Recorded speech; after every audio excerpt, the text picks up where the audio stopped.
쪽지를 여는 시간 판도라 김현정입니다. 만약 자유사회가 가난한 다수를 돕지 못한다면 그 사회는 부유한 소수도 보호할 수 없다. 사회적, 경제적 평등을 강조한 존 F 케네디의 말이죠. 요즘 물가가 얼마나 올랐는지 힘겨운 하루 털어내려고 마시는 그 소주 한 잔조차 금잔이라고 불릴 정도입니다. 우리 정치권에서는 최우선으로 챙겨야 할 게 민심, 민생이란 거 잊지 말아야 합니다. 민생, 민심 잘 챙기는 게 최고의 선거 전략임을 기억하길 바라면서 판도라 지금 바로 출발합니다.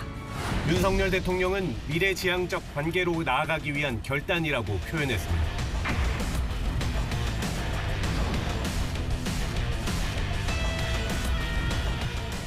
더 이상 미룰 수 없는 숙제를 하는 거다. 외교는 상대가 있는 게임이기 때문에 어느 한 나라가 100% 만족하는 해결 방안을 내놓을 수는 없어요. 100대 0이란 없다. 100대 0으로 일본이 승리한 겁니다. 일본의 손을 윤석열 대통령이 들어준 거예요. 이거 굴욕적이다. 이거 뭐 우리 일본한테 100대 0으로 진 거다. 언제까지 발목 잡힐 겁니까? 천만의 말씀이에요. 강제동원 없었다고 일본 정부에서 얘기하잖아요, 바로.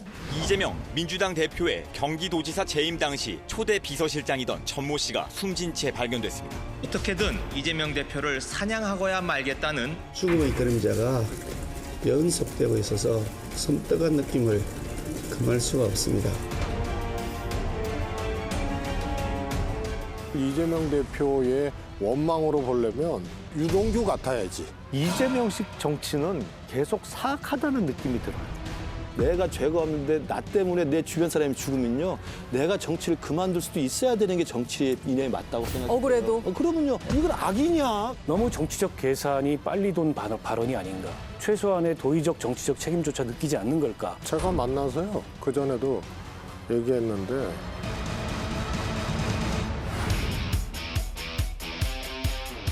오늘 판도라 상자를 열어주실 네 분 먼저 소개합니다. 최재성 전 청와대 정무수석, 국민의힘 김용남 전 의원, 국민의힘 전 비전전략실장 김근식 교수, 그리고 정의당 박원석 전 의원까지 어서 오십시오.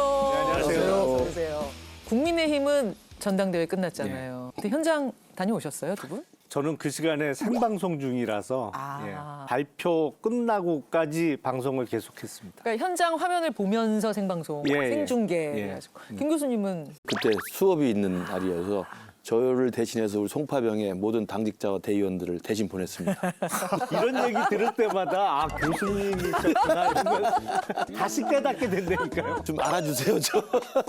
그 가수 박상민 씨가 그렇죠. 노래할 때 비대위원장도 춤추고 후보들도 춤추고 보셨어요, 그 장면? 저는 그 화면에서 가장 좀 자세히 봤던 김기현 후보가 춤을 추는데 좀 특이하게 추시더라고요. 어떻게 추셨어요? 끼리끼리 하는데 볼수록 좀 빠져드는 그런 춤이었어요. 아, 빠져드셨어요.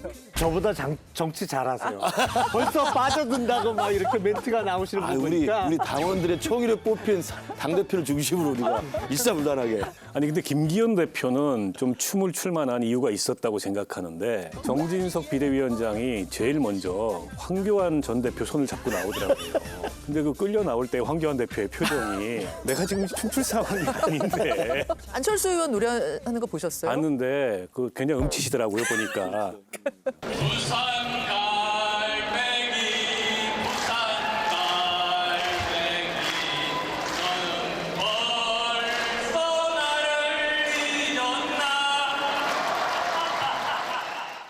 부산 갈매기도 조금 생뚱맞긴 한데 본인이 부산 출신이긴 하지만 수도권에서 정치하시는 분이 무슨 부산 갈매기를 부릅니까? 애창곡. 조금 생뚱맞았어요. 당선된 김기현 대표는 지금 이런 노래 하고 있을 거예요. 어떤 노래요? 당대표로 태어나서 할 일도 많다만 너와 하나 용산 지키는 영광에 살다. 아니, 즉석에서 지금 이 작사를 해서 부르신 거예요? 안철수도 있어요, 안철수 대표도. 아, 뭐예요? 예. 당신은 무슨 일로 출마했나요?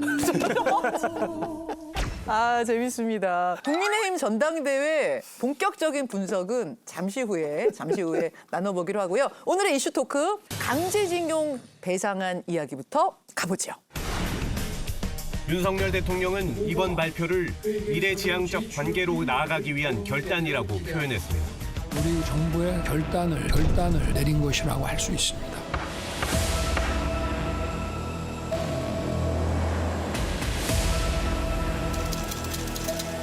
한일 관계를 신속하게 풀어내고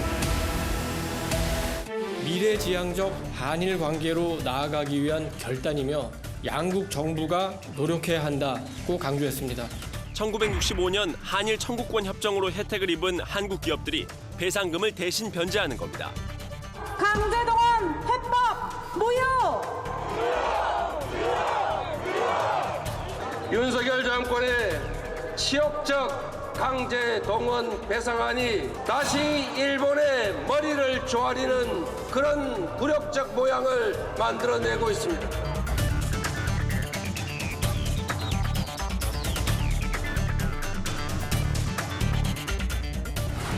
과연 대승적 결단이냐 아니면 굴욕 외교냐 네 분의 생각 들어보죠. 김용남 의원님. 더 이상 미룰 수 없는 숙제를 하는 거다 이렇게 생각을 합니다. 외교는 상대가 있는 게임이기 때문에 어느 한 나라가 100% 만족하는 해결 방안을 내놓을 수는 없어요. 100대 0이란 없다. 그렇죠. 국가가 누구랑 싸워도 다 이겨요.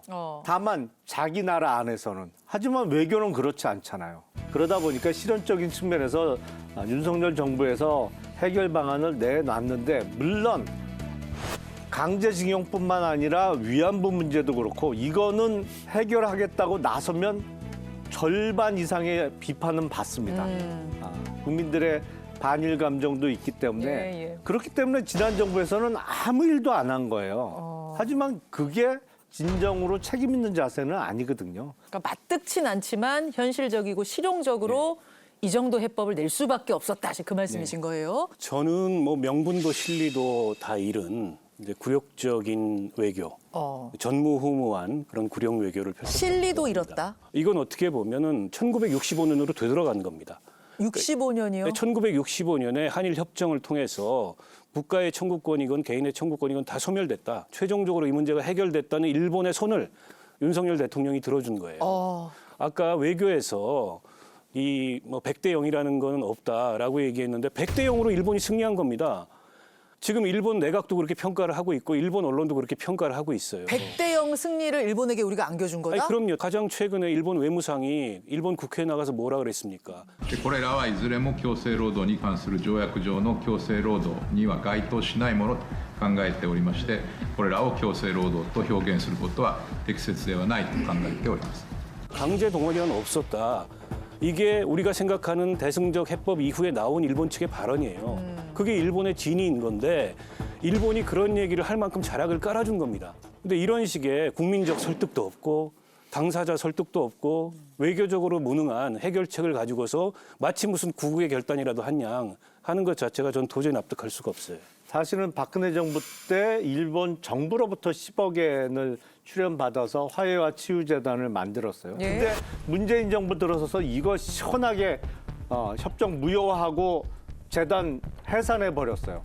그리고 나서 5년 동안 민주당에서 뭐를 했나요? 집권하고 있는 동안 아무 일도 안 했거든요. 어떠한 해결책도 제시도 안 했고 어떠한 성과도 없었습니다. 그 협정마저도 완전 무효화했던 민주당이나 야당에서 할 얘기는 저는 아니라고 봐요. 근데 이게 다른 게 당시에는 우리 대법원의 판결 같은 게 없었습니다. 근데 이 강제동원 문제는 대법원의 판결이 있어요. 그리고 그에 따라서 이 소송을 제기한 당사자들이 후속 절차를 진행하면 됩니다. 국가가 거기에 개입해서 그걸 중단시킬 권한이 없어요. 그렇게 자유를 부르짖으면서 과거에 일본의 불법 행위로 순환을 당한 이분들이 본인들이 당했던 그런 과거를 회복하기 위한 자유는 왜 인정하지 않습니까? 그리고 왜 그걸 국가가 좌우하려고 그래요? 자, 김우식 교수님. DJ가 대통령이 된 다음에 박정희 기념관을 세웁니다. DJ는 박정희를 용서합니다. 전두환도 용서합니다. 박정희는 자기를 죽이려 했던 사람이고 감옥에 넣었던 사람이고 전두환은 자기를 실제로 죽이려고 했던 사형선고를 내린 사람이에요. 근데 DJ는 아무런 조건 없이 배상 초구 없이 용서합니다. 저는 그러한 것이 당시에 50년 만에 최초의 수평적 정권 교체를 이룬 당시 한국 정치의 큰 시금석이 됐다고 생각을 해요. 그럼 한일 관계는 어떻게 할 것이냐? 이제 한일 관계가 지금 해방된 지가 지금 75년이 넘는데 과거의 구태의연한 그런 패턴을 반복해서 또 돌고 도는 무한 루프의 악순환이에요. 이게 또 하면 또 무효화시키고 또 만들면 또 무효화시키고 이게 언제까지 할 겁니까? 알겠습니다. 자, 출석님. 65년도 그 당시에 국가 간의 문제는 다 이제 소멸이 돼요. 그런데 일본 외무성에서 당시에 비밀 문서를 작성했어요. 개인 청구권이 소멸된 것은 아니다. 아, 자기들끼리만 보는 비밀 문서요. 그게 2008년도에 공개됐어요. 예. 박원석 의원이 말씀을 하셨지만 우리 대법원에서 개인 청구권이 있다. 따라서 전범기업 배상해야 된다라는 판결을 한 거 아니에요. 예. 이게 상권 분립이 엄연한데 윤석열 정부에서 왜 이것에 대해서 국내 대법원의 판결에 대해서 애써 이것을 짓밟고 다른 행위를 하냐 이거예요. 그런데요. 일본에서도 이 판결을 했어요. 예. 시베리아에 억류됐던 일본인들이 일본 법원에 개인 청구권을 타진을 했어요. 그러니까 그거는 인정을 했어요. 일본에서도. 그리고 중국은 또 미쓰비시에서 배상을 했잖아요. 그 유독 한국에 대해서만 이런다. 자, 제가 쟁점을 한번 좀 정리해서 그럼 질문 드릴게요. 용서하고 화해하지 않으면 언제까지 이 갈등을 그럼 계속 이어나갈 것이냐라는 그 주장이신 거고, 또 개인에게 청구권이 살아있다고 대법원이 얘기했는데 왜 나라가 나서서 그 부분을 없던 것으로 만들어버리려고 하느냐, 이제 이 주장이신 거거든요. 우선 용서 화해, 자, 그 부분 어떻게? 아니, 언제까지? 좋습니다. 예. 전 뭐 용서 화해 좋고 한일 관계 미래지향적으로 나아가자는 것에 대해서 누가 반대할 국민이 있겠어요. 그러나 과거사 문제는 과거사 문제대로, 또 한일 관계의 미래지향적인 진전은 진전대로 가야 되는 거지. 이 투 트랙을 억지로 합쳐가지고 그냥 뭉뚱그려서 과거를 미래로만 나아가자. 이거는 한일 간에 합의했던 한일 공동선언에도 배치되는 일입니다. 그러니까 흔히 말하는 김대중 오부치 선언에 뭐라는 문구가 나오냐면은 과거를 직시하되 미래로 나아가자. 이렇게 나와요. 이게 한일 관계에 있어서 우리 정부의 기본 원칙이었습니다. 보수 진보를 막론하고. 근데 지금 윤석열 정부가 문제를 푸는 방식은 과거는 뭉뚱그리고 미래로 나아가자고만 얘기를 하는데 그 미래가 뭐냐 그러면 구체적으로 그걸 가지고 국민들을 설득해야죠. 그러니까 이번에 문제를 이렇게 해법을 내놓으면서 그러면 외교적으로 우리가 일본에게 얻을 건 뭐냐? 얻을 게 없어요. 얻은 것도 없고. 일본은 지켜보겠다 이러고 있습니다. 그러니까 미래지향적으로 나가자고 하는데 미래지향적으로 우리가 얻는 게 하나도 없다. 아니 그 실체가 뭔지 설명하라는 거예요, 국민들한테. 근데 지금 이야기하는 이 강제징용의 청구권 문제는요, 과거랑 다른 거예요. 지금 이것은 강제징용이 있었던 거 다 인정하고 다 인정한 전제인데 그 대신 개인상의 배상은 없다라고 일본은 고집하고 있는 겁니다. 이게 과거를 부인하는 게 아니잖아요. 그러니까 이건 차원이 다른 말씀을 드리고. 그 우리 외교부 장관이 네. 물컵의 절반 이상은 채워졌다. 이제 일본이 나머지를 채워야 한다고 말했습니다. 그렇죠. 일본의 성의 있는 뭔가 대응을 바라는 건데 그 부분은 답변을 당연히 해야죠. 저는 그래서 이번에 16, 17일 날 윤 대통령이 가면 저는 일본 측도 분명히 저는 성의 있는 화답을 해야 한다고 생각합니다. 저는 외무상에 이런 말도 안 되는 또 이상한 발언이나 또 뭐 사과나 반성 이런 단어 없이 그냥 대충 퉁치고 가려고 하면 이거 국민들의 저항이 일어날 수밖에 없죠. 아니 근데 일본이 강제 동원의 불법성을 일본 정부가 인정하지 않고 있어요. 그게 일본 정부의 일관된 태도예요. 근데 그 손을 지금 우리 정부가 들어주고 있는 겁니다. 1965년 협정에 묶여서. 1965년도 우리 역사의 일부이기 때문에 그 협정도 인정하자 이거예요. 그렇다 쳐도 우리 대법원의 입장은 그건 개인 청구권까지 소멸하는 게 아니었다. 그래서 개인들이 소송해서 대법원에 승소를 받았으면은 그 이후의 절차는 두면 됩니다. 왜 국가가 나서서 이걸 그다음에 중단시켜요? 어떻게 할 건데? 그래서 미쓰비시 다 그 재산 뺏어가지고 할 겁니까? 아니 그 다음에 대책이 없으면 가만히 있으면 안 되는 거예요. 대책이 왜 없어요? 사법부에서 사법 자재를 아니, 그게 외교죠. 보도해서 그게 외교죠. 그 대책이 왜 없습니까? 국가가 외교적으로 풀어줘야죠. 아니, 문희상 의장이 내놨던 해법도 있고 그거랑 뭐가 다릅니까? 본질적으로 뭐가 다르냐? 본질적으로 제3자 많이 변제라는 다르죠. 방식은 똑같은 겁니다. 제3자 변제 방식은 다른데 똑같은 거기에 거죠, 일본의 본질은. 책임 있는 호응이 하나도 없어요. 대기업이 들어오죠. 일본 정부도. 그 대기업이 들어온다는 게 일본 경단련하고 우리 전경련하고 공동으로 미래 청년 기금을 만들어서 청년들 교류 지원 사업에 쓰도록 하겠다는 건데 그러면 우리 청년들한테 과거 우리 선조들의 아픔을 팔아가지고 너희들의 미래를 도모하라. 이걸 국가가 권하는 거예요. 해석이 너무 다른데요. 아이고, 그럼 제가 아니, 볼 때 그게 감정적인 강제통일 피해자들하고 무슨 관계가 이제 우리 있습니까? 국민들이 미래 거기에 청년 진절머리가 나요. 에이. 우리나라가 우리 일본보다 잘 사는데 언제까지 싸울 겁니까? 일본보다 잘 사는데 왜 청년들이 그런 교류지원기금을 구걸하게 대법원에 묶여 있으니까 풀어야 될 거 아니에요. 개인 청구권이 대법원의 판결에 의해서 확정됐는데 그 집행을 왜 국가가 막느냐 계속 그 말씀을 하시는데 이 판결 확정된 건 2018년도예요. 그러면 문재인 정부 임기 내에 왜 이걸 해결을 못했어요?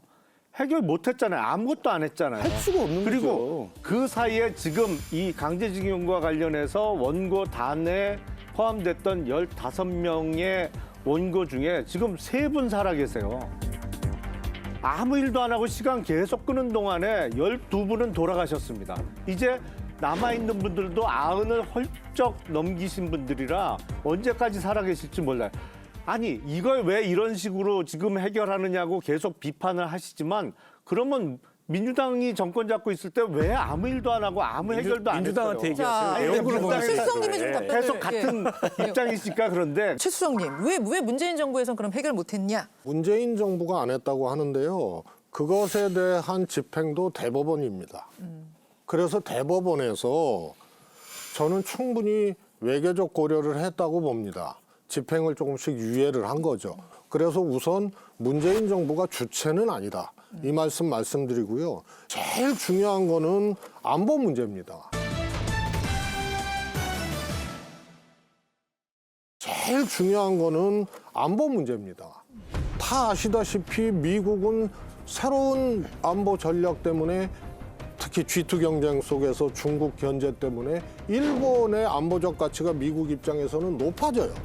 그래서 한미일 군사적인 협력 내지는 연합 이런 것을 미국이 원해요.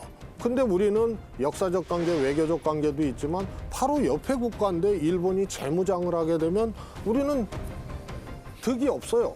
그래서 요게 트러블이 일어난 건데요.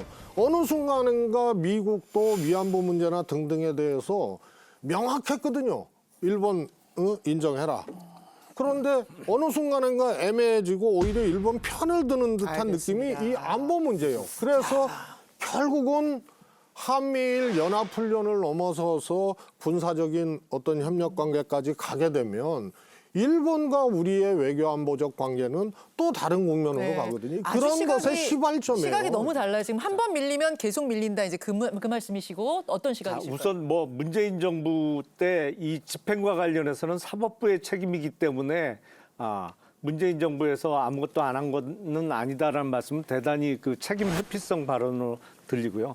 지금은 현실적으로는 G2로 대변되는 미국과 중국 그리고 한반도를 중심으로 해서 보면 지금 명백하고 현존하는 위협인 북중러 전선 앞에서 지금 강제징용 판결 문제 또 위안부 문제로 한일 간에 이런 반목을 계속 끌고 가자? 이건 정말 무책임하고 안보라는 측면에서 도저히 용납할 수 없는 견해입니다. 저는 이 동아시아 질서나 이 동북아 이 안보에 있어서 과연 일본의 이익과 대한민국의 이익이 일치하느냐, 좀 다르다고 생각합니다. 이를테면 우리는 동북아의 평화와 균형이 목적이지 어떤 패권이 목적이 아니에요.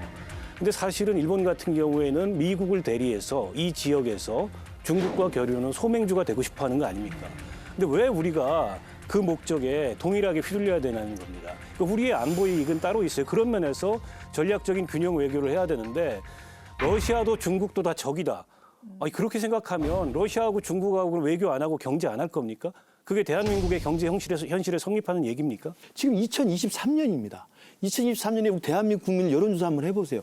일본이 동아시아에 또 과거에 여기 대동아 공영권처럼 일어나가지고 재무장돼서 어딜 침략할 것 같습니까? 물론 그런 걸 경계를 늦춰서는 안 되지만 그런 대국이 될 것 같기 때문에 군사 대국이 될 것 같기 때문에 항상 옛날 식민지 경험 생각해서 경계를 해야 된다는 것은 이제 국민들 차에서 먹히지 않습니다. 대한민국이 훨씬 잘 살고 훨씬 안보적으로 튼튼합니다. 자, 그런데 이런 논쟁 와중에 씬 스틸러처럼 등장한 인물이 있습니다. 바로 김영환 충북지사. 뭐라고 SNS에 썼냐면은 나는 기꺼이 친일파가 되겠다. 이거 왜 그러셨을까요? 제가 보기엔 친일파라고 욕을 먹더라도 해야 될 일은 해야 된다는 의미에서 쓴 것 같아요. 근데 선의로 받아들여야 가능한 해석이죠. 김은식 교수님 왜 굳이 글쎄요, 그 김영환 충북지사가 이제 사실 충북 도정에 힘써야 되는데 갑자기 이제 이런 발언을 해서 논란이 됐는데 홍준표 대구시장이 자꾸 우리 여의도 우리 당 전당대회나 중앙 정치에 관심을 과도하게 갖는 것처럼 이런 거 좀 자제했으면 좋겠다 이런 말씀을 드리고요. 괜히 이런 말을 하면 대통령의 진심이 오히려 전달되는 과정에서 불필요한 논란이 야기될 수 있어요. 그래서 저는 뭐 적절하지는 못했던 행동이 아닌가. 그러나 그 마음은 이해합니다. 마음은 이해합니다만 이렇게 판도라에서 우리처럼 이렇게 좀 설득력 있게 이야기를 논쟁을 하면 되지. 충북도지사께서 뭐하러 여기까지 이야기를 합니까? 저도 그 생각이 들었어요. 이게 다 홍준표 이펙트예요. 홍준표 지방에 계신 분들이 몸만 거기 있고 마음은 항상 중앙 정치를 향해 있어. 너무 한마디씩 거들고 싶은 그 심정이 좀 앞섰을까요? 자, 어떻게 보셨어요, 박 의원님은? 이 지금 논란 굉장히 크잖아요. 나는 기꺼이 친일파가 되겠다. 물론 단어법적인 표현이라고 김 지사가 이야기를 했습니다만. 뭐 국민의힘의 멘탈을 보여주는 거 아니겠습니까? 과거에 일본이 식민지 지배, 국권 강탈하고 식민지 지배할 때 내선 일체를 부르짖었던 지식인들이 있어요. 근데 그 시대에 그 사람들의 멘탈을 보면 그 사람들도 합리성이 있다고 주장을 할 거예요. 왜냐하면 우리가 살려면은 어쨌든 내선 일체가 돼서 근대화도 이루고 발전해야지 여기서 뭐 저항한다고 무슨 의미가 있냐. 내선 일체의 2023년 버전이라고 보면 됩니다. 이거 정의당 너무 나가는 것 같아. 그건 좀 너무 정확히 본 거예요. 심한 비유지. 아무튼 이번 주 16, 17일 한일 정상회담에서 어떤 이야기가 나올지 어떤 결실이 있을지 이게 굉장히 중요한 분수령이 될 것 같습니다. 민주당 얘기로 넘어가 보죠. 지난 목요일 밤 안타까운 소식이 전해졌습니다. 경기도 성남의 한 아파트 단지입니다. 이재명 민주당 대표의 경기도지사 재임 당시 초대 비서실장이던 64살 전모 씨가 자택에서 숨진 채 발견됐습니다. 이 대표가 수사받는 사건인 성남FC 후원금 의혹과 관련해 지난해 12월 제3자 뇌물 혐의의 공범으로 검찰 조사도 받았습니다. 그야말로 광기입니다. 광기. 검찰의 이 미친 칼질을 도저히 용서할 수 없습니다. 국민의힘은 자살당했다는 표현이 국어사전에 올라갈 판이라며 이 대표를 맹공했습니다. 죽음의 그림자가 연속되고 있어서 섬뜩한 느낌을 금할 수가 없습니다. 대표님의 정치적 생명이 5분의 생명보다 중하지는 않습니다. 지금 대표님께서 하고 계신 것은 결단코 정치가 아닙니다. 그분이 원래 늘공 출신이기 때문에 이재명 대표가 성남에서 정치를 시작하기 전에 알았던 사이는 아니에요. 근데 이제 공무원으로서 유능하니까 이재명 대표가 시장 시절에 발탁을 해서 시장 시절부터 요직을 거친 거죠. 성남시에서 행정기획국장도 하고 또 비서실장도 하고 그리고 경기도지사가 됐을 때 경기도 인수위의 비서실장을 했어요. 그리고 초대 경기도지사 비서실장을 했기 때문에 공무원 출신으로는 최측근이라고 볼 수 있겠죠. 검찰이 지난번에 한번 불러서 조사한 적이 있긴 있다고 해요.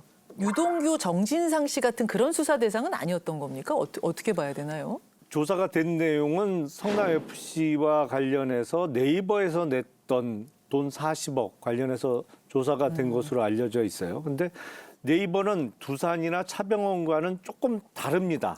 민주당 전직 국회의원이 하는 희망살림이라는 단체에 40억을 기부한 형태를 취하고 거기서 1억 원을 커미션으로 띈 다음에 39억 원을 성남FC에 집어넣었어요. 그러니까 우회하는 과정을 만든 거죠. 그 작업을 고인이 되신 분이 당시 이제 이재명 시장의 측근으로서 그 업무에 관여가 됐던 것이고 그 부분은 이제 조사가 됐습니다. 근데 앞으로 조사할 부분이 더 남아 있었던 것으로 보여요. 특히 쌍방울 관련해서.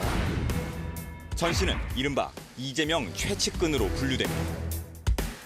이재명 지사의 방북을 위해 북한에 비용을 댄 혐의를 받는 김성태 전 쌍방울 회장의 모친 상태 도지사를 대신해 조문한 인물로 지목되기도 했습니다.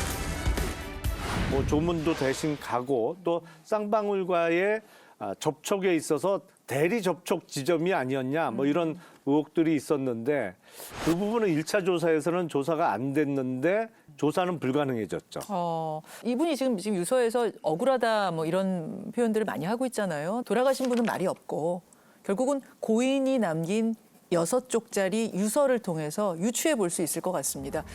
이재명 대표는 이제 정치를 내려놓으십시오.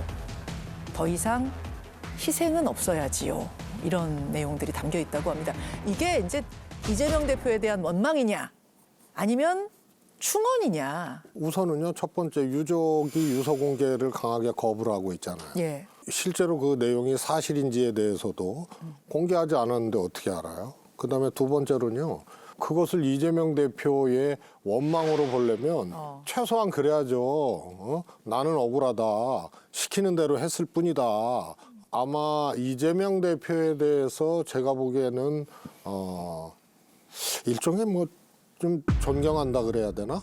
존경의 표시로 그래서 썼을 것이다? 이제 여러 사람 그렇게 하고 네.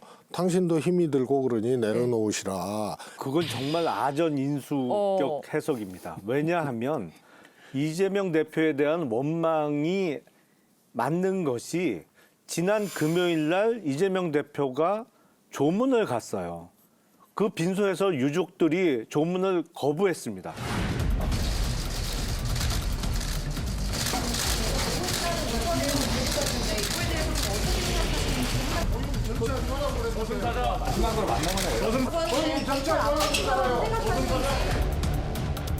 유족들께 깊은 위로의 말씀을 전했습니다. 오후 1시쯤 갔는데 저녁 늦게나 겨우 조문을 했어요. 그게 이제 그게 왜 그런지 민주당에서는 아세요? 뭐 또 다른 이야기가 나오긴 하던데. 그럼요. 검찰이 지금 2번 거짓말을 했거든요. 한 번은 고인이 되신 이 전 실장님을 조사한 바 없다 했는데 조사 받았거든요. 한 번. 예, 이게 이제 당사자 조사도 있고 주변을 막 털잖아요. 그래서 이제 압박이 심했을 것이다. 우선 그 거짓말 한 거예요. 그 다음에 하나는 부검하지 아니하겠다라고 했어요. 그러다가 말을 바꿨어요. 부검하겠다고. 이 중대한 사안이기 때문에. 예. 그런데 유족이 강하게 반발을 한 거예요. 안 된다. 네. 그래서 장례 절차에 사실상 돌입하지 못하고 그 문제가 있었던 그 시점에 간 거예요. 그럼 그 문제 때문에 7시간 동안이나 대기한 것이다. 예, 조문을 받을 수 있는 그런 상황이 그러니까 이게 아니에요. 이제 민주당의 발표더라고요. 자, 우리가 조문을 가보면 입관하기 전에도 빈소 차리고 조문 다 봤거든요. 기자가 유족에게 물어봤잖아요. 이재명 대표의 조문을 거부한 게 맞습니까? 그거 인정했잖아요, 유족이. 그런데 유족이 조문을 그렇게 오랜 시간 동안 거부하는 상황에서 고인의 유서에 남긴 내용이 이재명 대표에 대한 원망이 아니고 존경의 표시다? 그건 정말 엉뚱한 해석이죠. 유족이 거부한 게 맞느냐라는 거에 내라고 얘기를 한 거면 유족이 그럴 수밖에 없었던 거를 설명해야 되잖아요. 그래서 거부한 거는 맞죠. 이 부검 협의 때문에 뭐 못하는 상황이니까 그러면 다른 사람 갔으면 그러면 조문을 받았겠느냐 이 문제거든요. 상황이 조문 받을 상황이 아니니까 조문을 못하게 한 거죠. 제가 그 다음에요. 선의로 그거는 해석을 해줘야지 맞는 게 본인이 억울하고 이재명 때문에 이거 내가 이렇게 되고 이재명 자기는 모르는 걸로 다 피해가려고 한다. 이러면은 문장이 그렇게 나올 수가 없죠. 저는 그 이재명 대표의 이제 반응을 저는 이제 좀 문제 삼고 싶어요. 예. 그러니까 유서의 내용의 맥락은 우리 최재성 수석 같은 경우는 이제 다르게 해석을 했는데 그냥 늘공으로 살아오신 분이 당시 시장이 지시했거나 뭐 보고를 받지 않았거나 하면 그걸 나서서 네이버하고 그런 협상할 이유가 뭐가 있습니까? 당연히 있어요. 자기는 그게 시킨 대로 한 거예요. 이건 대장동하고 또 다른 건수라서 그러니까 그걸 조사를 받은 거예요. 근데 지금 보니까 이재명 대표는 그것도 전혀 아니다. 이건 없는 죄를 만드는 거다고 이야기를 하니 본인 입장에서는 모신 사람인데 가서 답변할 때 얼마나 이상하겠어요. 그 심리적인 스트레스는 말로 할 수 없을 거라고 생각해요. 그런 맥락에서 보면 이제는 정치를 내려놓으라는 이야기는 최주석처럼 이게 무슨 격려의 뜻이 전혀 아니고요. 성남시장 시절, 도지사 시절 한 일로 인해서 수많은 주위 사람이 이렇게 힘들고 죽어가고 있는데 나 같으면 정치를 그만두는 게 맞다고 본다라는 저는 자연인의 정상적인 저는 이야기였다고 생각해요. 예를 들면 그래요.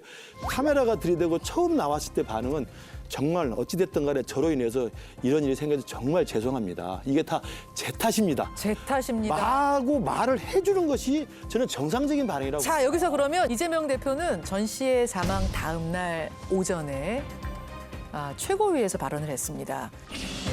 광기입니다. 광기. 검찰의 이 미친 칼질을 도저히 용서할 수 없습니다. 검찰의 과도한 압박 수사 때문에 생긴 일이지 이재명 때문입니까? 수사당하는 게 제 잘못입니까? 최고의 석상에서의 발언은 너무 정치적 계산이 빨리 돈 발언이 아닌가라고 생각을 합니다. 왜냐하면 이분이 늘공 출시이긴 하지만 지난 10년 동안 어쨌든 이재명 대표의 정치 행보와 행보를 같이 해왔던 그런 충직한 공무원이었고 본인의 측근이라고 볼 수 있는 분이에요. 예. 그런 분이 저런 비극적인 선택을 했다면 우선은 비통하고 그리고 인간적으로 슬프고 그리고 유가족에 대한 깊은 애도와 위로 이런 게 먼저 아니겠습니까?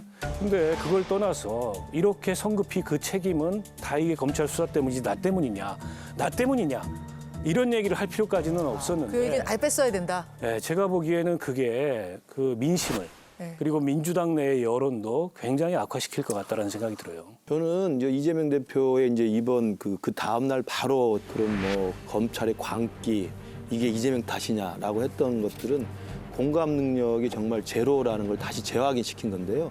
누가 봐도 정상적인 정치 이 상황에서는 파렴치하다, 좀 염치가 없다, 좀 죄의식이 없다, 죄책감이 없다 이런 생각 속에서도 그런 무리한 수를 계속 둡니다. 그냥 모르는 사람이라도 자기가 국민을 위해서 봉사할 때 국민의 안타깝고 어렵고 힘든 사정이 있으면 눈물 흘릴 줄 아는 게 정치인의 기본 덕목이에요. 근데 이분한테 과연 눈물이 있을까요? 자주 울잖아요. 이번에도 울었어요. 제가 만난 공직자 중에 가장 청렴하고 가장 성실하고 가장 헌신적이고 가장 유능했던 한 공직자가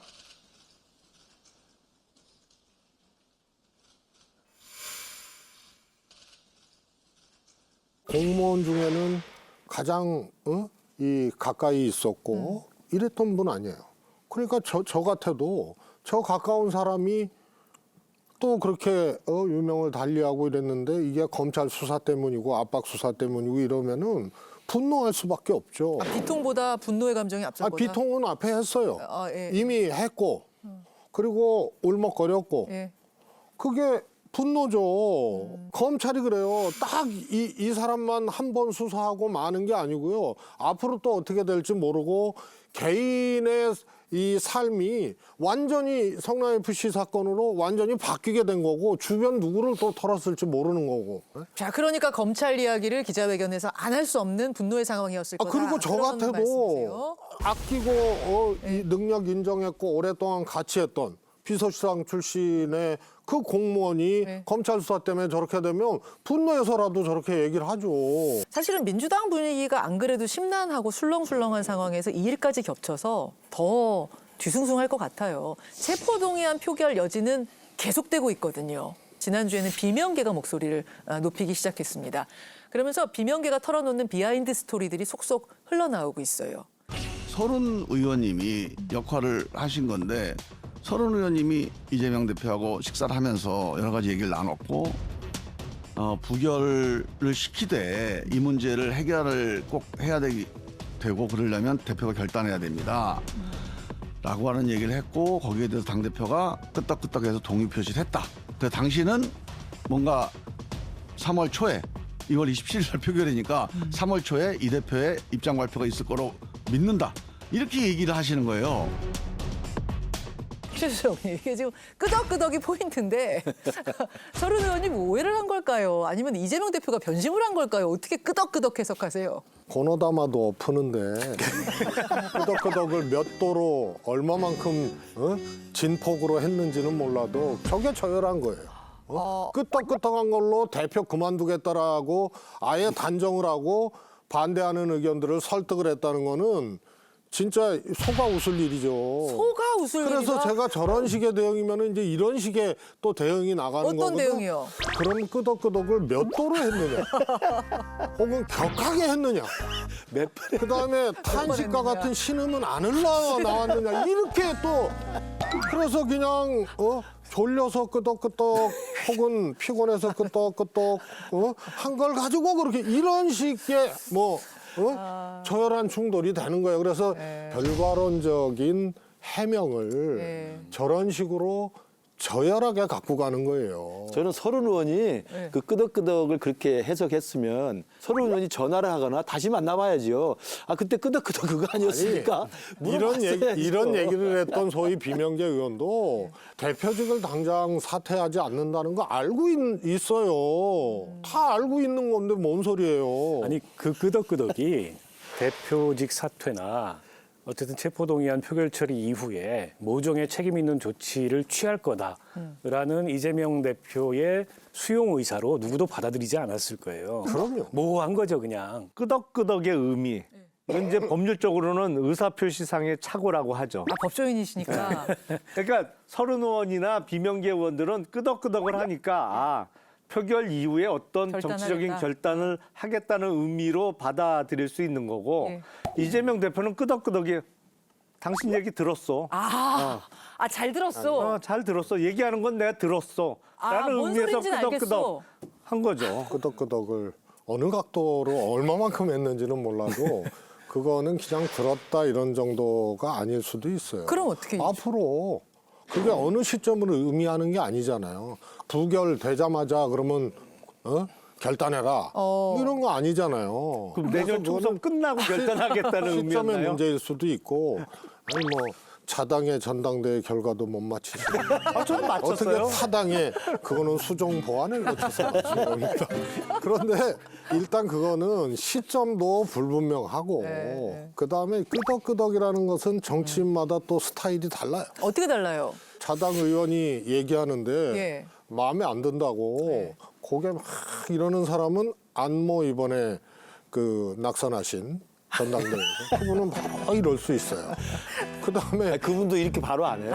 아니 아무튼 이거 잘하시잖아요. 그건 스타일이에요. 그다음에 문재인 대통령도 예전에 당대표 시절에 앞에 면전에서 사퇴하라고 하는 분들이 있었죠. 이종결 원내대표도 원내대표가 앞에서 그만두시라고 그러고. 그때 어떻게 했어요? 문재인 대표도 그냥 이렇게 지그시 눈 감고 그냥 계시죠. 끄덕끄덕은 안 하셨어요? 그거는 제가 미세한 흔들림까지는 제가 포착을 못했어요. 2도 정도. 바로 옆에 있었는데 이재명 대표도 누가 얘기를 하면은 본인 판단이 어떤지는 몰라도 자주 이러시는 편이에요. 약간 습관적으로? 그다음에 이제 윤석열 대통령 앞에 사퇴하라고 했으면 바로 어퍼컷 날라가죠. 그러니까 지금 사람마다 스타일이 다르다. 다른 건데 이거를 마치 부결 이후에 뭔가 결단을 해야 되는 걸로 해석을 하고 그랬는데 안 할 것 같아 갖고 마음이 돌아섰다라고 얘기하는 거는 그거는 안 맞는 얘기. 저는 최수석의 해석이 맞다고 봐요. 이해하고 싶어. 근데 문제는 이 다음에 답이 있느냐 이 말이죠. 이 다음에. 그러니까 비명계가 이렇게 또 끄덕끄덕 해놓고 좀 돌아서니까 이게 뭡니까? 약속을 왜 여기세요라고 주장하는 게 조금 구차해 보여요.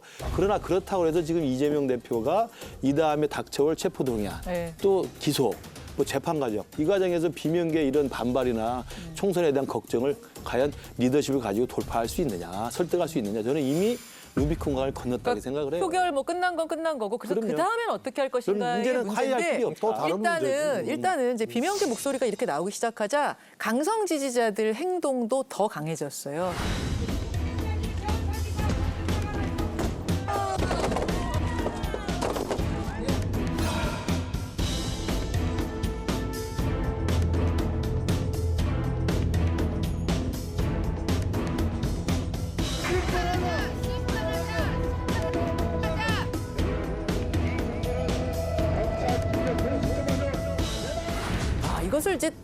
당원의 정당한 권리 행사로 볼 것이냐 아니면 과도한 압박으로 볼 것이냐 요 문제인데 모든 게 이제 도를 넘으면 안 되겠죠. 예를 들어서 뭐 지역 사무실 바로 앞에서 하면서 마이크로 계속 빵빵 때려갖고 아예 그 안에서 업무를 못 보게 한다든지 이 정도로 가면 그건 사실상 폭력이죠. 폭력이다. 권리 표현이 아니라. 저도 이제 2020년에 총선 처음 예. 공천 받아서 송파병에 갔을 때 예, 예. 사상 검증부터 하자라고 하는 경우도 저런 많아요. 막 규탄 집회 같은 게 있었어요? 규탄 집회는 아니죠. 워낙 제가 측은지심이 있기 때문에 사람이 저 선을 가지고 정치를 이재명 대표처럼 악을 가지고 정치하는 게 아니라 저는 악으로 선으로 악을 이기죠. 또 이재명 대표도 여기서 그래서 저는 그렇게 해서 잘 이게 정리가 돼서 지금은 뭐 똘똘 뭉쳐서 잘하고 있습니다만 제가 겪었던 그건 우리 당에서 소수의 의견입니다. 또 소수의 또 움직임이고. 그러나 지금은 민주당의 이재명 대표를 옹이하는 그리고 민주당의 이재명 지도부를 비호하는 주류의 강력한 도발행위 아닙니까? 이런 것들에 대해서는 좀 차원이 다르다. 저는 그러면서 민주당의 앞날이 굉장히 험난할 거라고 봐요. 저런 행동들이 이재명 대표에 대한 옹의 내지는 당내에서 이재명 대표의 입지를 넓히는 이 방식이 될까요? 무엇보다 이재명 대표한테 도움이 안 돼요. 지금 아쉬운 건 이재명 대표입니다. 근데 저렇게 계속 수박이다 해가지고 당내에서 강경 지지자들이 그분들을 몰아붙이면 그때는 반발심이 일어나게 됩니다. 아, 그 당한 분들이 아니, 그럼요. 세상과 이름 모르는 분들. 반발심이 일어나면 어떻게 할 거예요? 그리고 저게 당원들의 압도적 다수의 목소리를 실질적으로 대변하느냐? 그것도 알 길이 없어요. 이재명 대표한테 득이 안 된다고 해서 혹은 보기 싫다고 해서 아예 그 자체를 없애야 된다고 생각하느냐. 저는 그렇지 않다고 봐요. 그런 것은 의사표현이나 정치적 행위로 봐줘야 되는 거고 다만 이것이 실제로 뭐 의정부교회 하는데 거기 가가지고 뭐 방해를 했다거나 이런 거는 실질적인 방해 행위거든요. 그러니까 폭력적으로 가면 안 된다고. 그거는 저는 안 된다고 그건 보고요. 아니라고 그래서 주의 주장에 대한 시비는 따질 필요 없다. 그러면은 최수성님이 선으로 삼고 있는 그 선은 폭력성, 불법성 요거까지를 그렇습니다. 이제 두 분의 선은 그거보다 조금 더 앞에 있는 것이고. 근데 이제 그 중요한 차이네요. 것은 그런 다양한 의견을 내는 건 좋은데 저는 선을 어떻게 해서 긋냐면 예. 그게 당내 소수의 소리면은 다 귀담아 들어도 되는데 예. 당내 다수의 주류 세력이 그렇게 세를 모아가지고 위협적으로 하는 것은 부당하다는 거죠. 그러니까 물리적 폭력 아니어도 그 자체가 폭력적일 그럼요. 수 있다. 그 선이 좀 다른. 그건 뭐 아니, 그럼 이거는 홍위병하고 뭐가 다릅니까? 대통령이 그렇게 하면 어떻게 됩니까? 왜 자꾸 화제를 돌리세요? 지금 아니, 민주당 궁금해서 이야기 하는 문득. 거예요. 뭐 지지자들이 저러는 건 둘째치고 국민의힘 이야기는 뒤에서 하게 돼 압도적 다수인 대통령이 나서가 자꾸 왜 그러세요? 아니 근데 그 당원을 뭐 당원도 당의 엄연한 주체이고 하지만 그걸 주류냐 비주류로 해석을 하는 것 자체가 조금 어색하긴 하죠. 아니 이건 어때요 그러면?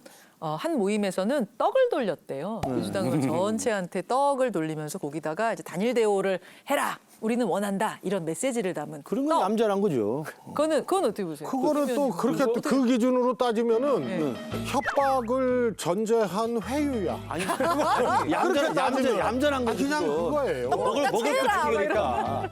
그래서 나 안 하겠다면 안 하는 거고 하겠다는 거지. 물론 칼을 돌린 것보단 낫죠. 떡을 돌린 게. 칼 돌리면 신고해야죠. 아니 그러니까 칼을 돌린 것보단 떡을 돌린 게 그나마 아주 완화시킨 의사 표현이라고 봐야겠죠. 어쨌든 이 상황을 타개할 주된 책임은 이재명 대표한테 있는 거예요. 이재명 대표 스스로가 어떤 결단을 하든 아니면 의원들에게 어떤 방향을 제시하든 요즘 들어서 무슨 질서 있는 퇴진론 이런 게 나오잖아요. 총선 한 6개월 남은 시점에 이재명 대표가 물러서고 비대위가 들어서서 총선을 치르자. 이게 이재명 대표 주변에 있는 의원들 사이에서도 나옵니다. 근데 그 방안도 그렇게 되면 한 10월쯤인데 올해 아직도 지금 한 7개월이 남았어요. 그렇죠. 이 7개월 동안 민주당이 견딜 수 있겠느냐. 근데 이제 버틸 수 있겠느냐. 요런 주장에 대해서 견딜 방법이 없지 않느냐, 대안이 없지 않느냐. 여기에 대해서 비명계 의원들은 이런 이야기를 하시더라고요.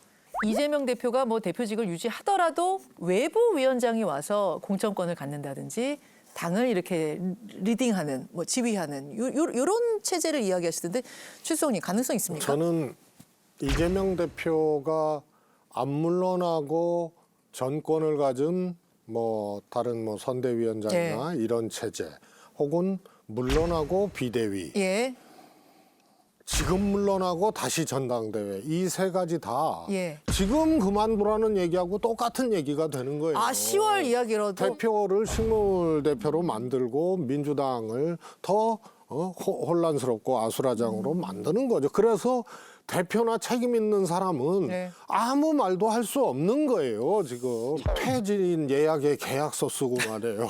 그럼 그게 뭐가 되겠어요? 아니 그럼 자 그러면은 이야기 안 하다가 샤샤샥 바뀐다는 전제하에 비대위 체제는 가능하다고 보세요? 그거는 검찰 기소가 다 끝내고 예. 한 서너 달 정도의 시간적 이 공간이 있을 거예요. 네. 그 시간에서도 민심을 잡고 네.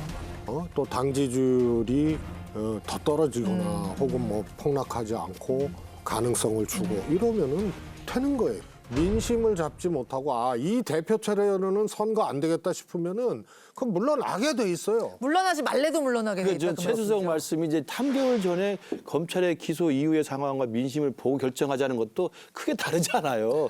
그 최수석은 그 이야기도 하면 안 돼요. 끝까지 가자고 해야 돼. 계백장구처럼. 그래야 사람들이 가는가 보다 하는 거지. 3개월 전쯤에 한번 생각해 봅시다. 그거랑 6개월 전에 비디오 간다는 거 저는 달라요. 기준을 얘기한 거죠. 아마 그쪽도 마찬가지일 거예요. 이 대표 체제로는 총선 안 되겠다 싶으면은요. 못 견디는 거고 정치의 기본 되면 법칙이지. 김기현 대표나 이재명 대표나 예. 그런 상황이면은 예. 다른 방도를 모색을 하고 책임 있게 퇴각할 수밖에 없는 거예요. 그러면 지금은 좀 내용이 심각해도 일단은 그냥 두는 수밖에 없다고 보세요. 아니면은 대표하지 말았어야죠. 알겠습니다. 더 큰 내용이 오고 혼란이 오죠. 오케이, 알겠습니다. 지금 민주당의 상황이 어떤지를 한번 진단해보고 이야기 나눠봤는데 분위기를 좀 바꿔보겠습니다. 분위기가 바뀔지 안 바뀔지는 모르겠습니다만 전당대회를 막 끝낸 국민의힘으로 가보시죠. 국민의힘 단 대표로 김기현 후보.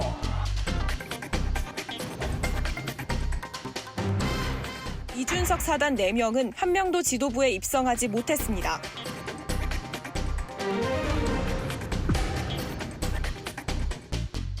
지난주 결산부터 좀 해볼까요? 예측 1등, 전망 1등, 최고의 판스트라다무스는 누구인가? 하면은 뭐 북도 좀 쳐주고 이래. 최재성! 김기현의 당선 직후에 그렇게 기쁘세요? 소감 어떠세요, 소감? 감지덕지하고 감사하고 성은이 만극하고 초지일관 결선 없이 김기현이다 하신 분은 최수석이 유일했어요. 그러니까 빨리 정계 복귀하셔야 돼요. 저 2달 됐습니다.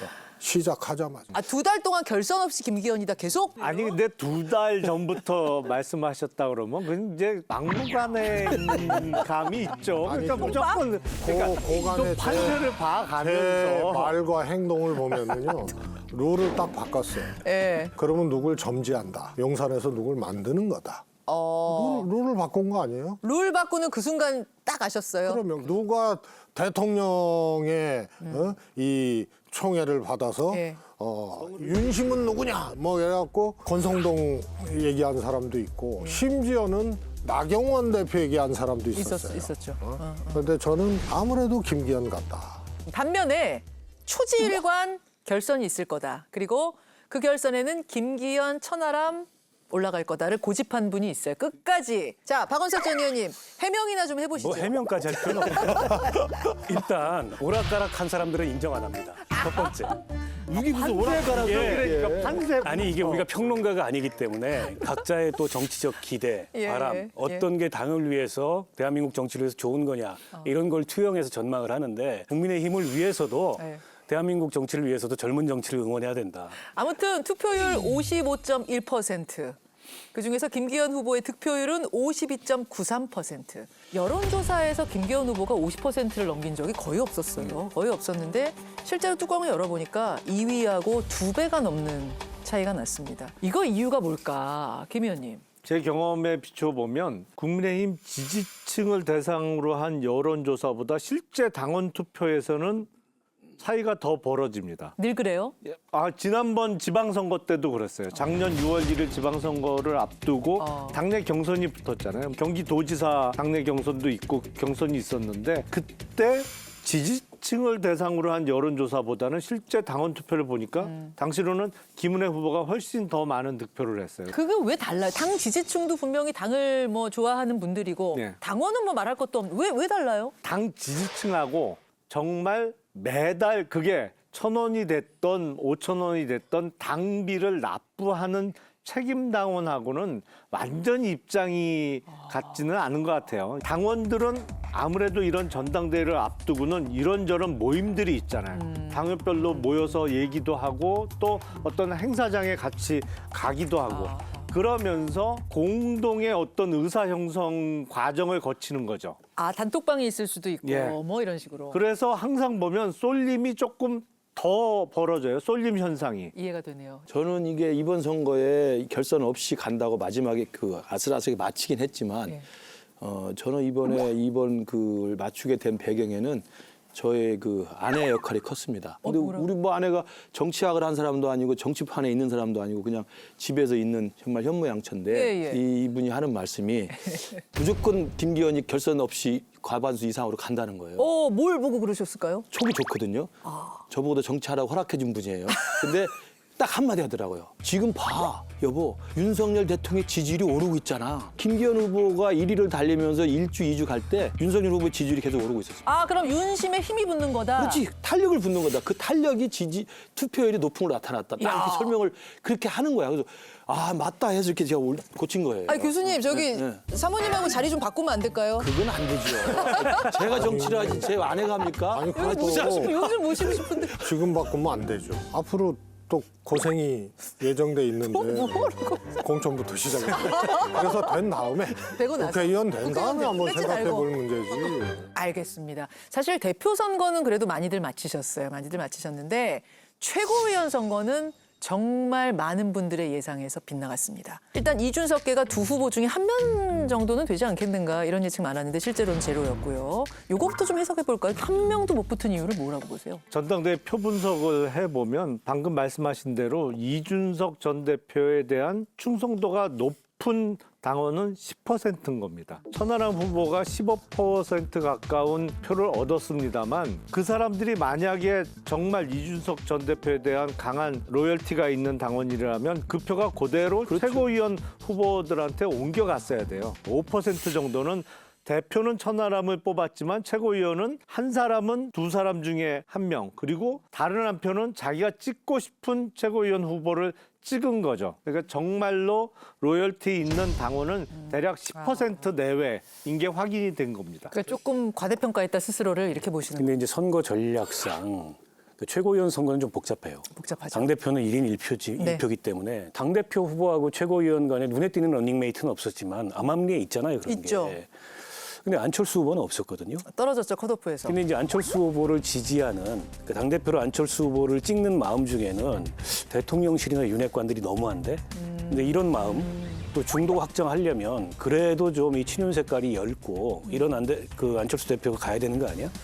근데 그거를 최고위원 득표로 이른바 이제 천하용인 팀이 연결을 못 시켰어요. 아, 안철수 후보 찍은 그 표가 최고위원 선거에서는 천하용인 허은하 김용태한테 와야 되는데 그걸 못 받아 먹었다. 거의. 그게 저는 이제 천하람 후보가 얻은 득표와 이 최고위원 후보들이 얻은 득표 간의 차이를 설명해 주는 거예요. 왜 그 표는 글로 안 갔을까요?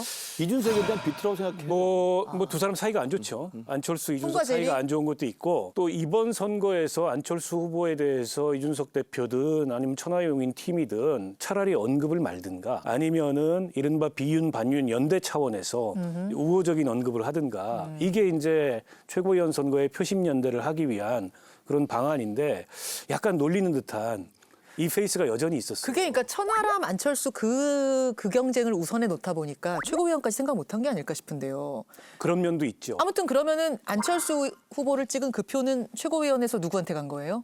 다 흩어졌겠죠. 아니, 혹시 태용호 의원이 그 표를 좀 받았을까요? 그런 분석도 있고 태용호 의원은 황교안 후보를 지지했던 표를 집중적으로 받았다.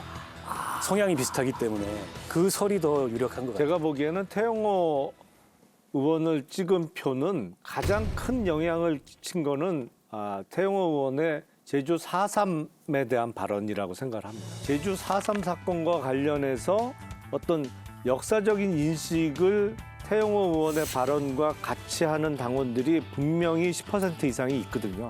그래서 자기 최고위원 2표 중에 1표는 태영호 의원을 찍겠다. 그게 여론조사상에는 드러나지 않았던 당원들의 표심이 드러난 결과죠. 말하자면 샤이 태영호가 있었다. 네. 나온 수치 가지고 해석을 하면 안 되고요. 누구도 100%의 지지를 받는 사람은 없거든요. 이준석 대표 보고 들어왔던 당원이라 하더라도 그 100% 다 못 갖고 가는 거예요. 최고위원 2분의 득표율 10% 내지는 미만. 천하람 후보 15%인데. 그다음에 이기인 청년은 20% 아니에요. 국민의힘이 총선이든 혹은 또 집권 중반 후반 가면서 다음 대선이든 어려워질 때 이 10% 15%의 가치는 어마어마하게 이거는 폭발적으로 또 늘어나는 거예요. 맞아요. 그게 변화를 요구할 때는 굉장히 중요한 우리 당의 자원이 됩니다. 근데 이분들이 왜 저는 안 되느냐면 이제는 그 표심은 소중한 우리의 자산이나 이준석이 그 그릇을 담아서는 안 된다는 거예요. 일단 이준석은 제가 볼 땐 분리시키자. 선수 교체해야 된다고 보시는 제 결론입니다. 예, 그래서 내년에 제가 들어가면 제가 그 선수를 하든지 해야지. 이제는 이준석에 대한 피로감, 그 이준석의 저는 본 미천이 다 드러났다고 봐요. 그래서 그 10% 15%의 소중한 자산을 이제는 이준석에 매달리거나 이준석에 결부시키지 말자. 저는 이것이 이번 전당대회에서 가장 중요한 교훈이고 저도 거기에 100% 동의합니다. 이제 김근식이다. 그렇죠. 좀 심각한 문제 제기를 하고 싶어요. 어떤 거요? 이준석 대표를 보고 입당한 국민의힘 당원들, 이걸 뭐 10%나 15%로 보더라도 앞으로 이준석이라는 그릇 안에 담을 수 없다. 저는 꼭 그렇게는 안 보는데 설령 그렇다 하더라도 그거를 김근식으로 대체한다는 말은 이거는 정말 털도 안 뽑고 먹으려고 그래서 본인이 입당을 시키세요. 10%만큼.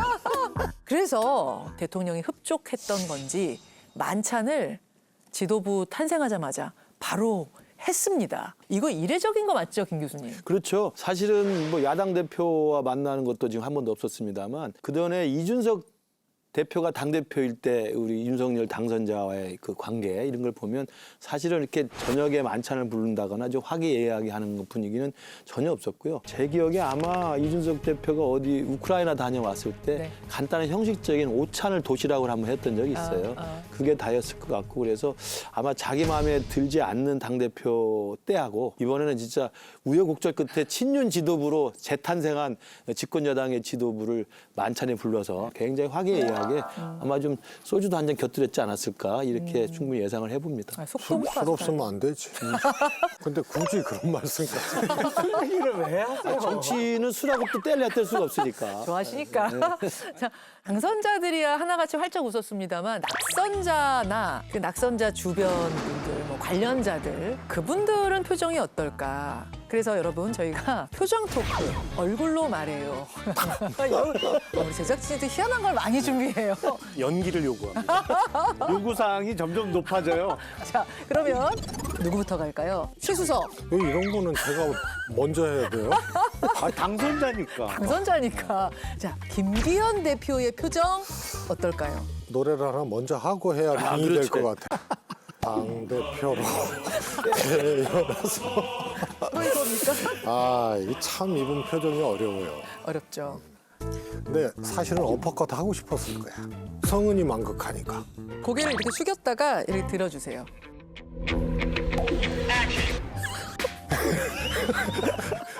원래 눈을 많이 깜빡거리시고 여기 실룩거리시잖아요. 그러면서 웃어야 되니까 굉장히 난해해요. 저니까 흉내내지 일반인 불가능합니다 이거. 성대모사 하는 분들은 많이 봤는데 이렇게 표정모사를 계속 내가 뚫어지게 쳐다봐. 김기현 대표님 사진은. 야, 근데 최수석 오늘 너무 많이 노력하시고 정말 대단하십니다. 정치를 내려놔서 이래. 마음을 비웠거든. 이어서 안철수 의원 표정으로 가겠습니다. 안철수 의원 표정. 자, 하나, 둘, 셋. 뭐예요, 이 표정은? 로봇 표정입니다. 하나도 안 비슷해요. 실망입니다, 김근식 교수. 안철수 대표 지금 뭐 성대모사 하는 거. 오늘 욕심들을 많이 내시네요, 예능 욕심. 제가 안철수 대표를 좀 알잖아요.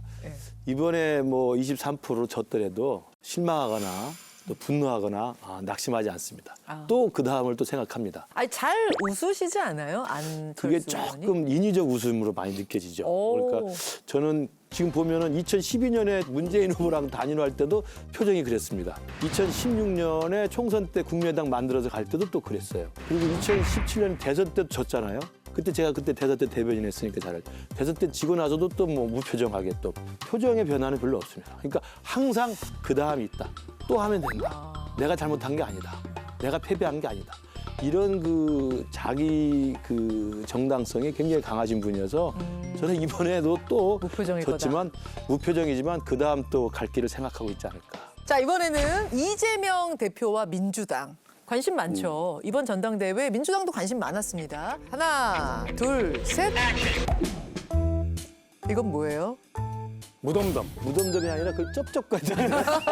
이재명 대표가 입맛을 자주 다셔. 나름 포인트를 잡는다.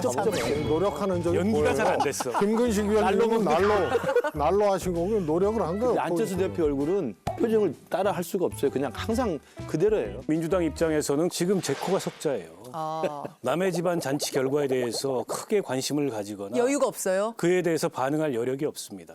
무덤덤할 수밖에 없고 천하람 후보 같은 사람이 확 돌풍을 일으켜가지고 바람을 일으키면 민주당으로서 위기감을 느끼겠죠. 근데 뭐 결과가 그렇지 않았고 상대적으로 김기현 대표가 되면 그냥 예측 가능한 인물이고 지금 여야 관계가 조금이라도 좀 부드러워지고 개선되고 이러면 좋겠지만 지금 윤 대통령의 태도로 봤을 때 그럴 여지도 없기 때문에 김기현 대표가 됐다 그래서 그에 대해서 뭐 민주당이 이렇다 저렇다 반응할 그런 상황이 아니라고 봐요. 그래서 무덤덤, 내 코가 석자다. 마지막 남은 사람은 천하용인 팀을 뭐 서포트했던, 이끌었던 이준석 전 대표 표정으로 가겠습니다. 하나, 둘, 셋. 이거 뭐예요, 이거? 아니 이준석 대표가 일단 특징적으로 볼살이 많아요. 좀 포동포동한. 그걸 좀 흉내낸 거고 일단 결과를 놓고 볼 때는 좀 당혹스러울 것 같아요. 지금 조금 전 표정은 당혹이에요? 나름 연기를 해봤는데 그게 당혹이었습니다. 적어도 최고위원 2명의 후보 중에 1명 정도는 당 지도부에 입성시키기를 원했을 텐데 결과적으로는 실패했잖아요. 그러니까 소위 범윤계 후보의 난립 속에서도 1명도 진입을 못 시킨 거는 이번 전당대회 결과는 실패라고 볼 수밖에 없어요. 당혹일 수밖에 없죠. 당혹스럽겠죠. 아니 근데 저는 조금 의외였던 게 뭐냐면 새 지도부가 뽑힌 바로 그 다음 날부터 이제 많이들 인터뷰를 했죠. 여기저기 많은 인터뷰들을 새 지도부 입성한 분들이 했는데 일제히 이준석 전 대표에 대한 공격을 쏟아냈습니다.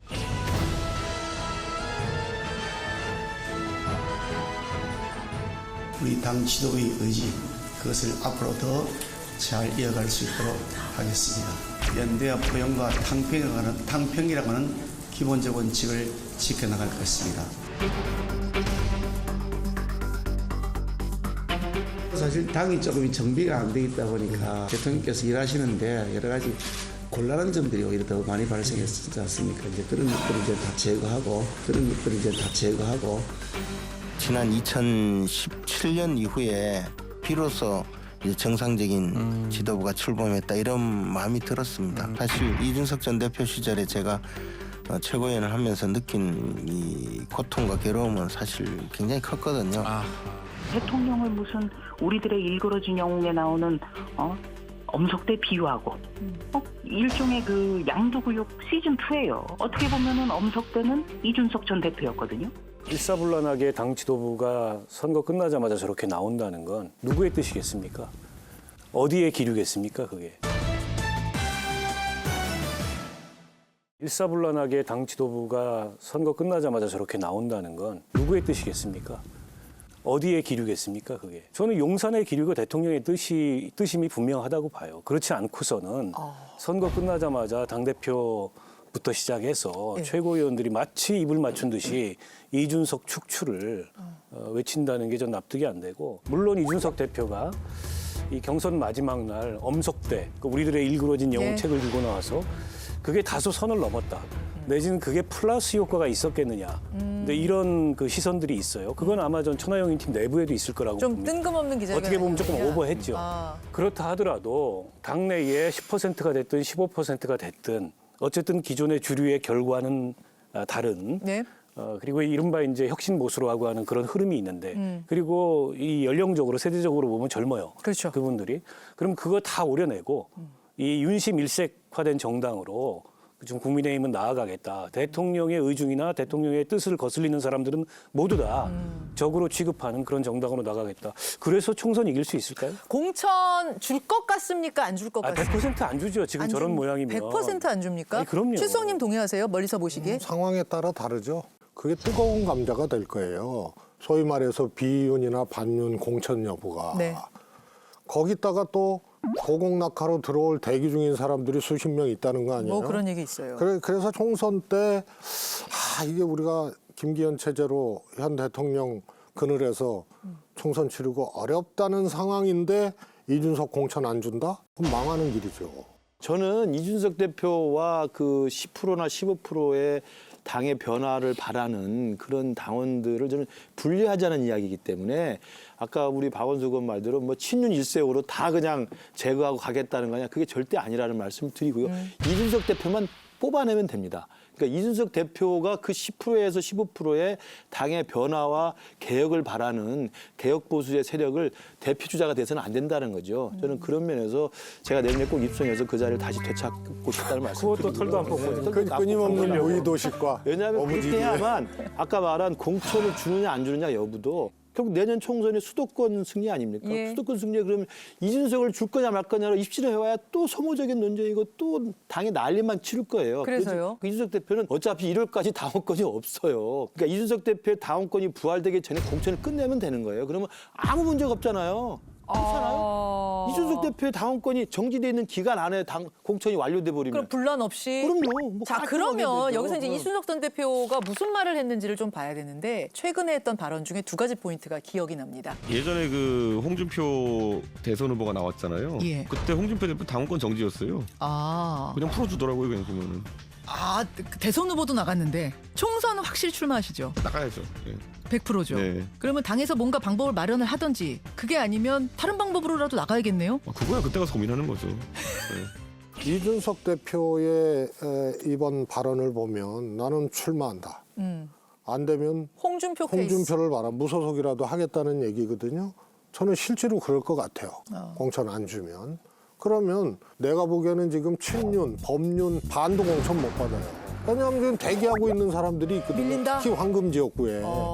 그러면 이런 분들을 낙엽 죽기를 해서 가설 정당으로 만들어서 하는 방법이 있는데 그래서 총선 결과가 안 좋잖아요. 분열이 돼가지고. 그러면 몽땅 이준석 책임이에요.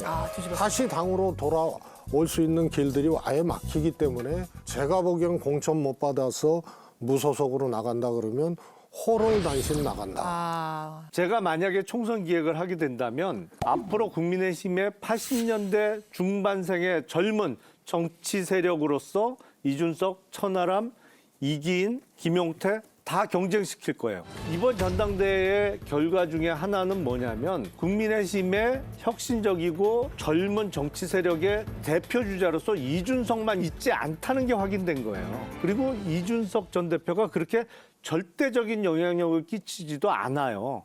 앞으로 많이 등장할 거예요.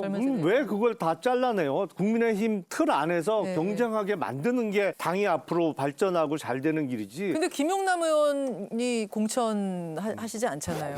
근데 지금 기회가 아니겠죠? 분위기를 봐가지고는 김용남 의원 같은 판단이 지극히 상식적이고 정무적으로 맞는 판단이에요. 근데 지금 뭐 용산 분위기나 지금 현재 지도부의 분위기는 그게 아니고 당선된 다음 날 이준석 잘라내야 된다고 합창을 하는 상황인데 저런 판단이 나오겠습니까? 지금 이제 가장 곤란해진 사람이 안 의원 아니겠느냐 이런 얘기들이 나옵니다. 반면에 아니다. 23%를 확인하지 않았느냐. 지금 당에 들어온 지 얼마 되지도 않았는데 이 정도면 괜찮다. 어느 쪽이라고 보세요? 박 의원님 어느 쪽입니까? 객관적으로 상황이 어려워진 거는 맞죠. 어쨌든 안철수 대표는 뭐 당대표직만 보고 이번 전당대회를 치른 게 아니고 그 다음에 목표가 있잖아요.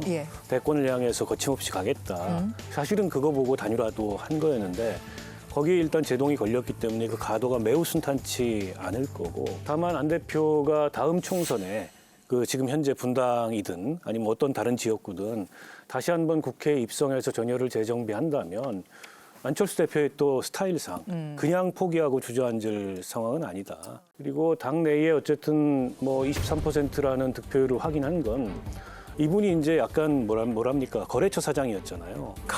거래처 사장이었는데 이제 한 집안 식구가 돼서 그렇죠. 정체성에 대한 질문 이런 것들이 이제 더 이상 받지 않을 수 있는 그런 기본 자산을 축적한 거기 때문에 저분은 뭐 도전을 계속 할 것 같아요. 근데 문제는 용산하고 관계를 풀 수 있느냐. 차라리 일관되게 세게 나갔다면은 그 존재감을 인정하고 용산에서도 어느 정도 뭐 타협적인 제스처나 이런 걸 취할 수 있었는데 오락가락하면서 한마디로 약간 용산이 보기에는 만만해진 거죠. 윤 후보와 대선 때 함께 후보 단일화를 하면서 정권 교체를 이루었습니다. 정말 지금까지 윤안 연대로 여기까지 왔습니다. 안윤 연대라는 표현을 누가 썼습니까? 그건 정말 잘못된 표현입니다. 나쁜 표현이라고 그렇게 생각하신다면 저는 쓰지 않을 생각입니다. 안윤연대라고 저는 쓴 적이 없습니다. 유단연대라고는 썼습니다.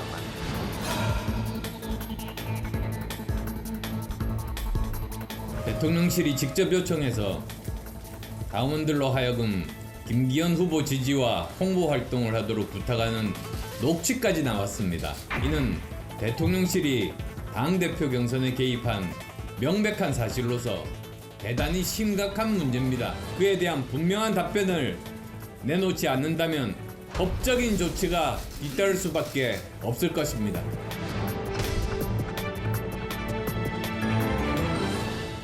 고발도 했습니다. 네, 대통령 뭐 수석실 고발하고 이러면서 좀 이상한 사람이네. 이런 반응까지 용산에서는 보이는 거여서 고발 건은 아마 철회할 걸로 보이는데 만만하게 보인 거죠. 공천 안 줄 수도 있다고 생각하세요? 설마 안철수 의원을? 그건 쉽지 않을 거예요. 거기야말로 그럼 무소속으로 출마해서 또 살아옵니다. 저는 이제 안철수 대표 같은 경우는 2등을 했고 23%를 확인했잖아요. 그리고 안철수 대표 갖고 있는 수도권에서의 중도층의 상징성이 있어요. 그러니까 공천을 뭐 안 주면서까지 배제해서 뭐 대권 주자로서부터 아예 싹을 없애버리겠다라고 하는 것은 저는 아닐 것 같고 저는 오히려 발상을 달리하면 안철수 대표 스스로가 공천에 목매달거나 또 공천을 뭐 달라고 뭐 이렇게 뭐 낮은 자세를 하거나 이렇지 않고 오히려 공천에 초연하게 오히려 어디든지 나는 가라면 가고 당을 위해서 필요한 일을 하겠다라는 식의 오히려 험지 출마 불사까지도 포함해서 오히려 공천으로부터는 좀 자유롭게 자기는 큰 당의 어떤 자산으로서 활동할 가능성이 있다고 봐요. 그게 득점 포인트가 그럼요. 됩니다. 네. 하나의 이제 희망 고문인데요. 그런 게 천하람 후보가 23%를 했다면 엄청 의미 있고 깜짝 놀랄 만한 그런 이제 득표력으로 기록되겠죠. 그렇죠. 안철수 후보는 대권 주자였잖아요. 예. 지금 당대표 선거에서 진 거 아니에요. 그래서 안철수의 23%는 선전한 것이 아니고 추락한 결과거든요. 본인도 처음에 출사표 던졌을 때 아, 이거는 내가 되는 판이다. 이길 수 있다라고 생각하고 나왔을 거예요. 나경원 의원이 제압당했을 때만 해도 가능성이 있다고 봤을 거예요. 그때 1위도 했잖아요. 그런데 이 제압의 물리력이 본인한테 온 거거든. 이거는 뭐 나경원 의원도 상상 못했겠지만 안철수 의원은 더더욱 상상을 못했을 거예요. 그리고 졌어요. 그래서 되돌이키기 어려운 성적표가 돼버린 거죠. 알겠습니다. 이제 출발하는 김기현 호에게 딱 한마디씩만 조언해 주세요. 한마디씩만. 2마디 안 됩니다. 자, 최수석부터. 입법부잖아요. 그리고 그걸 구성하고 있는 유력 정당이잖아요. 그것도 집권당이거든요. 예. 그래서 대통령실의 출장소에 소장이 되면 안 된다. 이거 중요한 이야기죠. 연포탕을 당내에서만 외치지 마시고 야당이나 국회를 운영하는 데 있어서도 이제 그런 어떤 가치를 조금 증명을 해보셔라. 연포탕의 능력을 보여달라. 김 교수님. 이제 자리값을 하시면 된다. 만들어진 자리에 올라섰으면 그 자리에 맞는 역할, 자리값을 제대로 하실 거라고 믿습니다. 예. 당정 관계는 한쪽 다리가 묶인 2인 삼각경기라고 생각을 합니다. 그래서 같은 방향을 향해서 호흡을 맞춰서 서로 같이 잘 뛰어가는 경기임을 끝까지 잊지 마시고 2인 삼각경기 결승전까지 잘 골인하시길 바랍니다. 예. 그런 말 있다면서요. 선거는 당선된 당일만 좋다. 그 다음에도 좋던데. 떨어지면 당선이라도 계속 됐으면 나빠요. 저는 이 말이 맞았으면 좋겠어요. 그만큼 큰 부담을 좀 느끼면서 일했으면 좋겠다 이런 거죠. 근데 이번에 집권 여당의 지도부로 입성한 분들 큰 책임감을 가지고 나라 전체를 위해서 최선을 다해 주시기를 당부합니다. 네 분과 여기서 인사드리면서 판도라도 다음 주를 기약합니다. 고맙습니다.